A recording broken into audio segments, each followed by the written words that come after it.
Beberapa hari yang lalu saya mendengar kabar bahwa ada satu gerakan yang dilakukan oleh beberapa top leader ex-diamond dari Pituk melakukan pengumpulan dana untuk satu gerakan membuat Pituk itu on.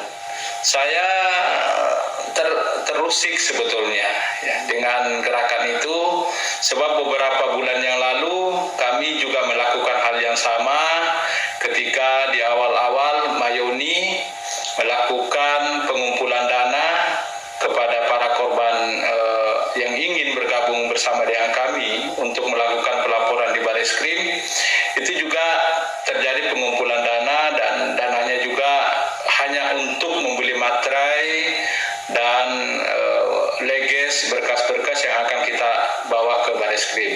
Itu pun juga mendapat cemoohan dari mereka-mereka yang ternyata hari ini juga melakukan hal yang sama, melakukan pengumpulan dana.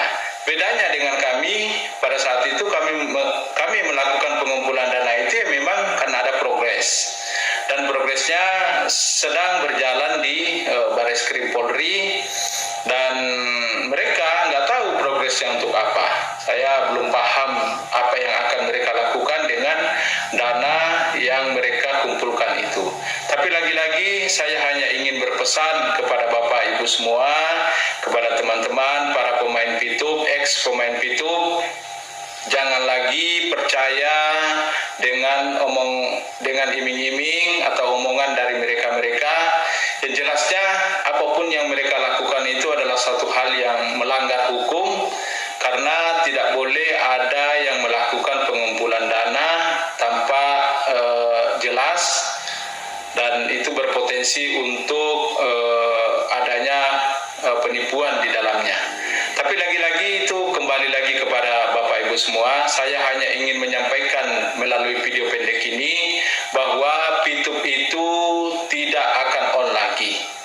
Alasannya ya karena selain daripada proses perizinan yang tidak diurus sampai hari ini, ya faktor yang kedua karena adanya proses hukum.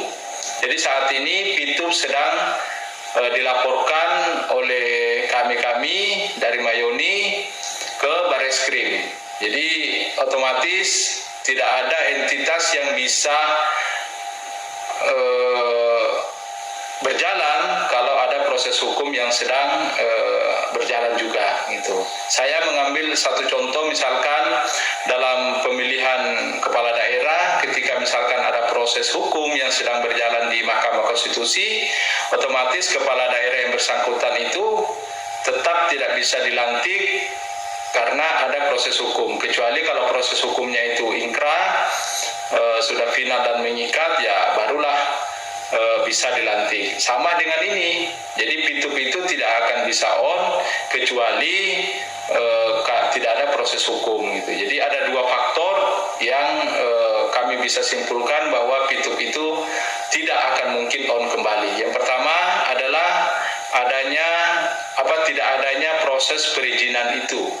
Jadi saat ini tidak ada progres yang menunjukkan bahwa Pituk itu akan on. Itu satu. Yang kedua, Pituk itu tidak akan bisa on selama proses hukumnya sedang berjalan. Jadi jangan harap Pituk itu akan on. Apapun cerita mereka itu tidak benar. Hari ini saya bisa mengatakan bahwa semua omongan kami itu bisa kami buktikan bahwa Pituk itu adalah sebuah entitas yang menipu dan memindahkan data kita kepada P+ juga adalah sebuah gerakan penipuan gitu. Jadi buat Bapak Ibu semua, jangan percaya lagi lah dengan omongan mereka itu. Yang jelasnya kami akan terus berproses dan terus akan mengawal kasus ini, terus akan mendukung gerakan-gerakan dari penyidik untuk memenjarakan orang-orang yang terlibat di dalamnya, termasuk para afiliator itu yang telah mengumpulkan kekayaan melalui cara-cara yang sangat tidak manusiawi gitu. mereka hari ini bisa tertawa di atas penderitaan kita semua. Saya adalah korban yang cukup banyak. Saya mengalami korban 500 juta dan teman-teman yang lain juga mengalami ratusan juta, bahkan ada juga yang puluhan juta gitu. Lagi-lagi semua itu dikerjakan oleh afiliatornya dengan mengiming-iming, dengan menjamin bahwa aplikasi Pitup ini adalah aplikasi yang resmi, legal. Ternyata pada akhirnya pada hari ini adalah sebuah entitas yang ilegal. Jadi pada saat di awal Pitup itu di take down pada tanggal 17 Februari 2021, kemudian sempat on kembali pada Juli 2021, kami semua tidak on, dan saya menyampaikan kepada teman-teman semua bahwa nggak usah login lah, karena Pitup itu tidak akan bertahan lama, paling lama hanya 2 minggu. Ternyata ya lebih kurang lah 2 minggu itu Pitup itu on, dan sempat meraup uang dari masyarakat itu, jumlahnya pun juga puluhan miliar. Lagi-lagi ini adalah sebuah bentuk penyalahgunaan atau penggelapan yang dilakukan oleh beberapa oknum dari top leader Pitup itu. Jadi pesan saya, abaikan ajakan itu, percayalah bahwa Pitup tidak akan on karena ada 2 alasan tadi ini.